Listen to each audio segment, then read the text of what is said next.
Skin રોજ નવી બને,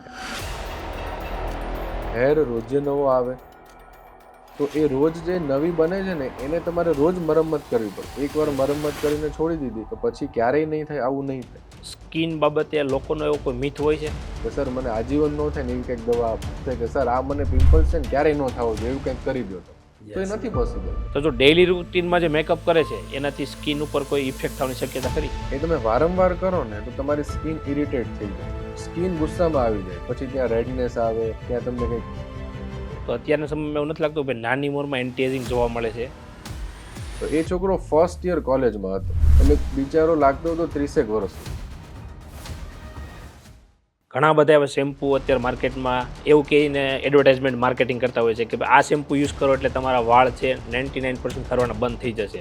લોકો છે ને સ્માર્ટ હોય છે, જે નવી જનરેશન છે સ્પેસિફિકલી જેનઝી, એ લોકો બહુ જ અવેર થઈ ગયા. કોઈ પણ બ્રાન્ડ એવી રીતે માર્કેટિંગ કરે 99.9 એટલે તરત ગૂગલમાં નાખશે, ચેટ જીપીટી કરશે કે આમાં શું આવે છે, અને ત્યાં એમને ખબર પડી જશે કે આવું પોસિબલ જ નથી. કે કોઈ પણ ટ્રીટમેન્ટ અત્યારે કરાવીએ તો એમાં કેમિકલ તો આવવાનું જ છે. સ્કિન માટે કે હેર માટે તો આ પ્રોબ્લેમ કરે એવું નથી લાગતું?